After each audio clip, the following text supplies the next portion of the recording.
Di Ramadan ini mungkin dari hari sebelumnya banyak para ustaz, para dai yang menyampaikan berkaitan dengan masalah Ramadan. Yakin dan percaya Bapak Ibu semuanya sudah paham, sudah mengerti, sudah ada di dalam batin Ibu Bapak semua. Cuma dalam kesempatan saat ini saya akan sedikit membacakan sejarah atau hadis di mana pada saat Rasul lagi duduk, tapi ini khusus buat ibu-ibu Pak nih, buat ibu-ibu, Bapak nggak masuk. Di saat Rasul lagi duduk, datanglah Siti Fatimah. Siti Fatimah siapa Pak? Dia anaknya istri tercinta daripada Sayyidina Ali, Sayyidina Abdullah, Sayyidina Ali. Sayyidina Ali adalah sahabat Rasul yang paling muda. Udah anak muda, cekatan, giat, semangat luar biasa. Itu Sayyidina Ali. Tiba-tiba Siti Fatimah dipanggil oleh Rasul, wahai anakku, mari sini. Ada apa ya Rasul?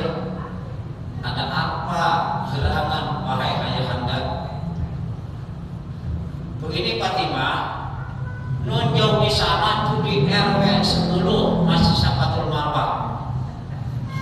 Ada ibu-ibu masih hidup, tapi itu si ibu yang ada di RW 10 di masih Safatul Marwah masih hidup, tapi sudah dijamin itu ibu masuk surga, ahli surga. Alhamdulillah. Kira-kira ibu bangga kalau begitu? Ibu masih hidup tapi dijamin masuk surga, bangga enggak? Enggak. Ya benar, dibanggakan. Senang. Ya Allah karim. Orang yang masih hidup sudah divonis oleh Kanjeng Rasul, seseorang itu adalah ahli surga. Fatimah penasaran, Siti Fatimah. Kalau kamu nggak percaya, silakan datang ke RW 10 Masjid Safatul Marwah. Ada di sana namanya Ibu Motiah. Ya, Ibu Motiah. Datanglah Siti Fatimah ke RW 10 Masjid Safatul Marwah itu. Ketemulah dengan Ibu Siti Motiah. Bu, sini. Ada apa, Putra Rasul? Saya tadi hendak akan ke rumah, dipanggil oleh ayahanda, kata Siti Fatimah. Ada apa? Bahwasanya engkau, kata ayahanda, engkau adalah ahli surga. Punya apa sih? Punya apa? Di Siti Mutia ngomong bingung. Dibilang tak percaya, kalau ngomong juga dianggap bohong. Nah, disinilah letaknya lahir dari Ramadan kejujuran. Insya Allah akhirnya Siti Fatimah ngomong, begini Fatimah, saya cuma punya 3 benda. Itu ditanya sama Siti Fatimah. Benda yang pertama, Siti Mutia punya sapu tangan. Makin bingung aja tuh Siti Fatimah.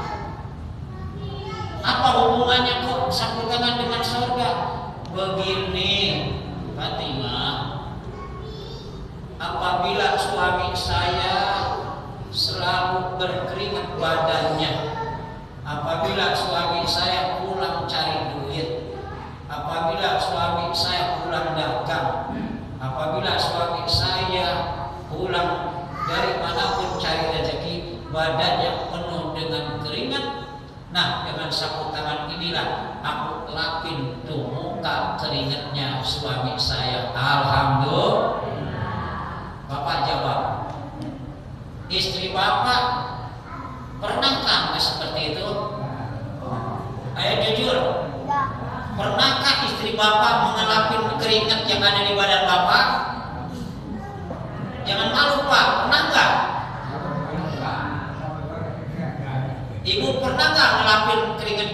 suami? Alhamdulillah.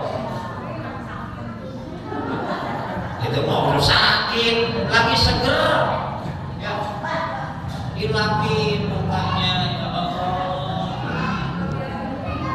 Tapi pada saat saya ngomong seperti ini, ibu bapak ada yang ngomong. Waktu saya di Kelapa II tuh beberapa hari yang lalu, Pak Ustaz, maaf, izin. Nah bagaimana? Kan Ustaz ngomong tuh, iya. Terus istrinya Ustaz gimana? Enggak, istri mau Ustaz enggak beda. Ya terus sama aja ujung-ujungnya. Kan jarang sekali yang ngelakuin keringatnya suami. Tapi insya Allah kalau ibu-ibu yang ada di Safatul Marwah di RS 10 ini, insya Allah seumur hidup sekalipun juga belum pernah dia bisa berat ini. Oh sering, alhamdulillah. Mudah-mudahan ibu masuk surga duluan ya. Yang kedua apa ya? Mengira gerangan apa sih yang kedua? Punya benda apa? Saya punya benda kipas angin. Kipas angin kalau dalam orang Sunda itu dibikin kipas angin dari bambu. Namanya orang Sunda itu bikin. Nah kalau orang Padang apa? Ini kipas yang biasa dipakai orang sate, itu sate Madura. Itu namanya apa? Kipas. Kipas dari bambu kan? Itu kalau bahasa Jawa apa Pak Tony? Kalau bahasa Padang? Kalau bahasa Sunda kan hihin. Hihin itu yang biasa kipasin sate orang Madura itu kan kipas tuh. Nah kalau orang Jawa apa nih Pak? Hilir-hilir.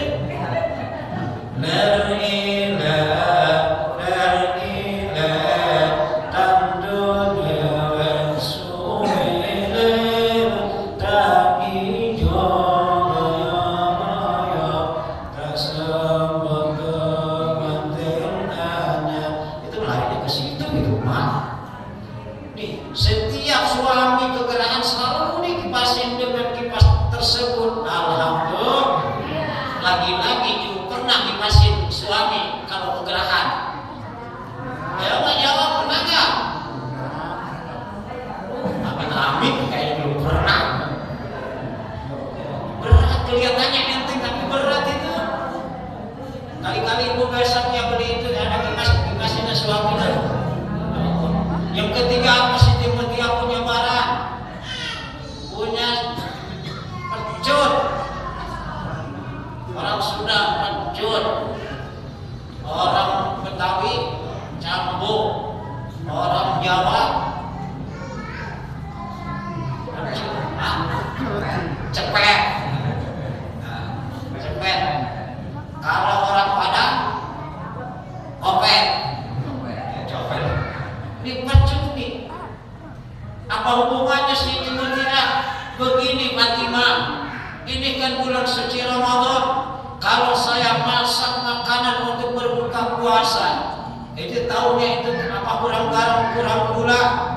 Saya ngomong kepada suami saya, wahai suamiku tercinta, apabila masakan saya ini kurang gula, kurang garam, alias kagak enak, nih pecut silakan mana kau suka, pecutlah badan saya sesukamu wahai suamiku. Kira-kira kalau ada saat sekarang gimana tuh? Siap nggak dicabut? Ya Allah. Siap nggak untuk mencabut badannya karena makanan yang kurang nyaman, kurang nikmat dinikmati oleh suami? Siap pecut. Masya Allah. Akhirnya saya sendiri masih masa iya sih? Cuman gara-gara 3 barang kok bisa dijamin itu Siti Mutiara itu jadi ahli surga? Kenapa? Gak mungkin. Akhirnya saya penasaran buka di dalam keterangan lain. Sejarahnya ternyata Siti Mutiara bukan karena faktor 3 benda, tapi faktornya mulutnya tidak pernah kering dengan ayat-ayat suci Al-Quran alias selalu basah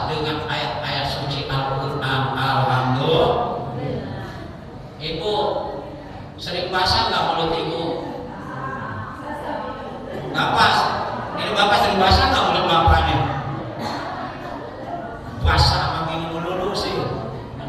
Yuk kita, mulut kita selalu kita baca Al-Quran. Insya Allah dengan Al-Quran ini menuntun kita ke arah yang mendapatkan ridha Allah. Karena Quran ini segala-galanya ibu. Ibu bapak lagi pusing baca Al-Quran, insya Allah sehat. Amin. Bapak ibu lagi banyak masalah, baca Al-Quran, insya Allah masalahnya berkurang. Bapak ibu banyak hutang, baca Al-Quran, insya Allah harus dibayar. Jadi lama dengan baca Quran lunas, bayar dulu. Ini Quran gak mungkin bapak ibu sakit baca Quran. Wa nunazzilu minal Quran ma huwa shifaa. Al-Quran diturunkan merupakan salah satu obat. Karena dengan obat itulah kita raih di akhir-akhir Ramadan, seperti 10 terakhir di bulan Ramadan. Jangan disia-siakan. Kendati pun kita lelah, kendati pun kita capek, raih kita di akhir-akhir Ramadan. Insya siap ibu bapak kita raih Ramadan, lahirkan dengan kejujuran. Insya ibu yang banyak jujur, ibu apa bapak? Ibu sering jujur. Yang banyak bohong bapak apa ibu? Bapak? Bapak kata tukang bohong nih. Jujur kita kedepankan. Insya siap jujur. Siap jujur dalam segala hal.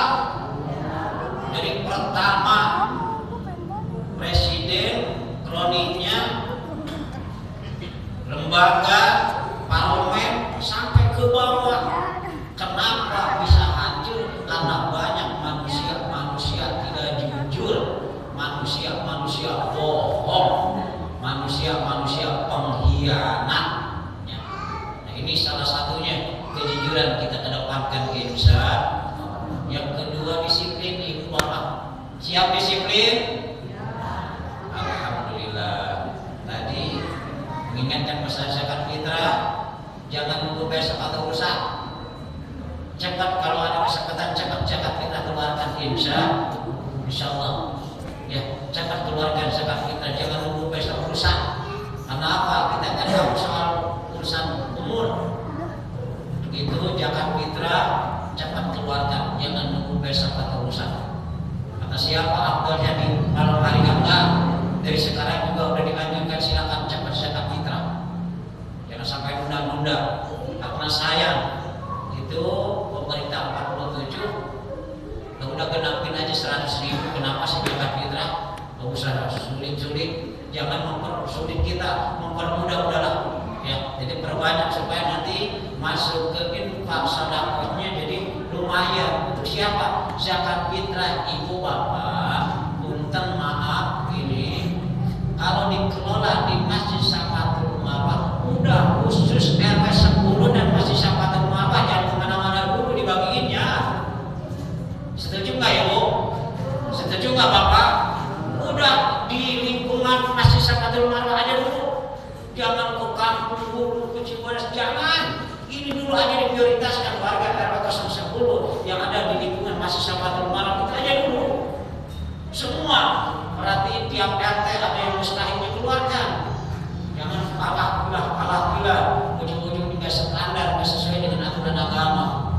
Lingkungan setempat diabaikan keluar, diprioritaskan, salah itu. Jadi prioritaskan yang ada warga mustahil di lingkungan RW 010 di Masjid Safatul Marwah. Habisin semua. Kalau habis apa-apa kamu keluar. Itu saya pesan. Kenapa?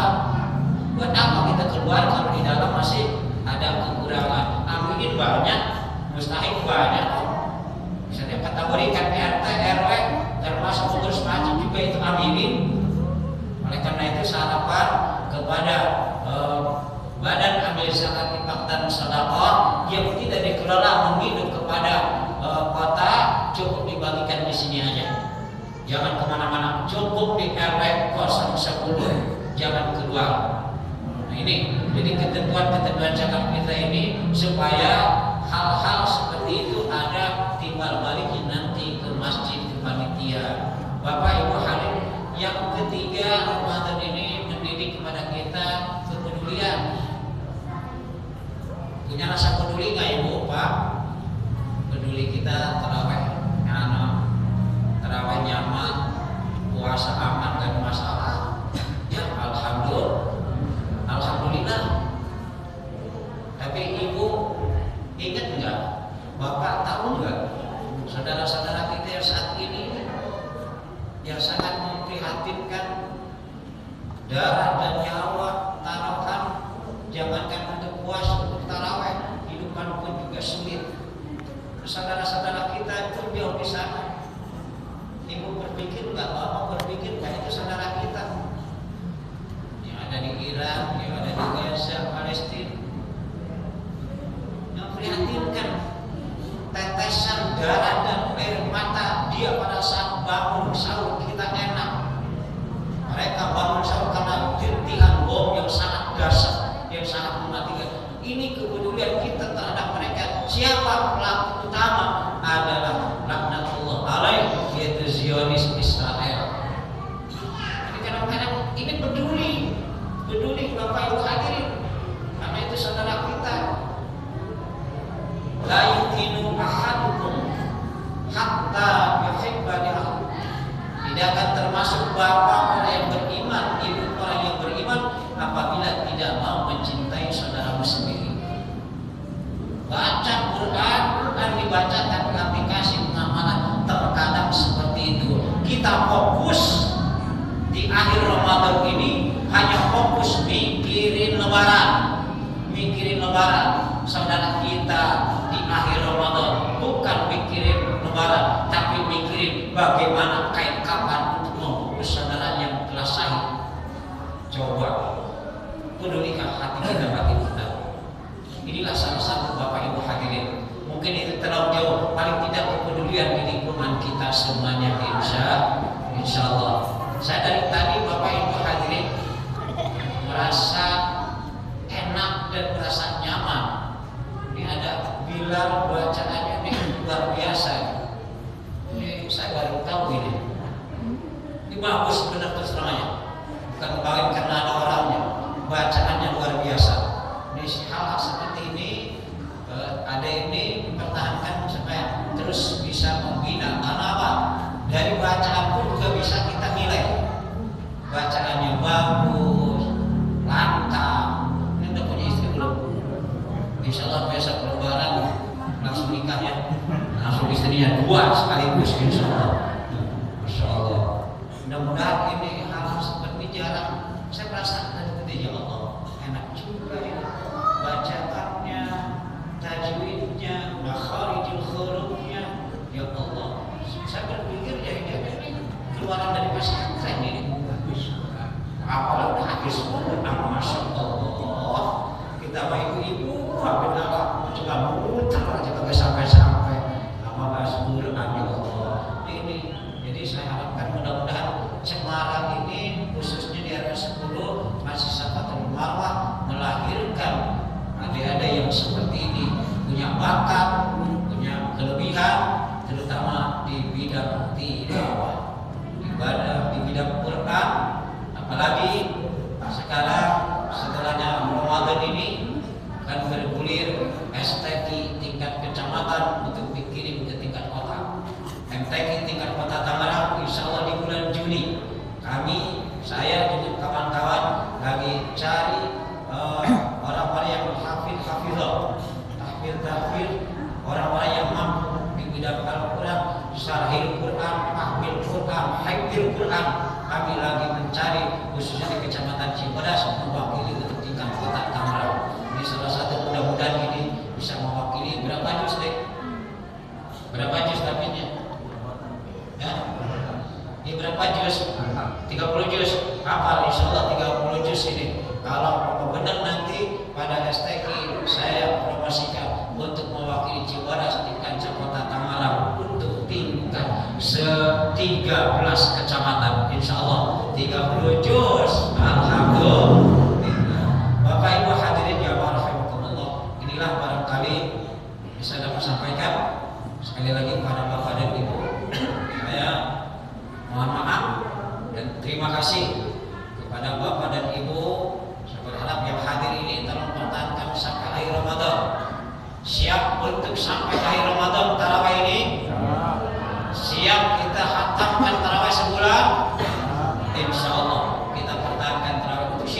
untuk diri kita semua. Jangan disia-siakan, belum tentu tahun depan bisa kita ketemu lagi.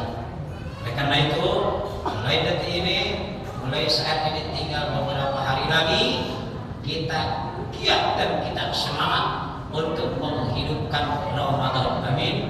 Ya Allah ya Rabbal Alamin. Barangkali ini yang sedang saya sampaikan, hal-hal yang benar itu semua datang dari Allah. Salah hilaf dari pribadi saya sendiri. Sekali lagi insya Allah, Allah memberikan kesempatan, Allah memberikan umur panjang, insya Allah tahun depan bisa ketemu lagi. Hadanallahu wa ajmain. Assalamualaikum warahmatullahi wabarakatuh.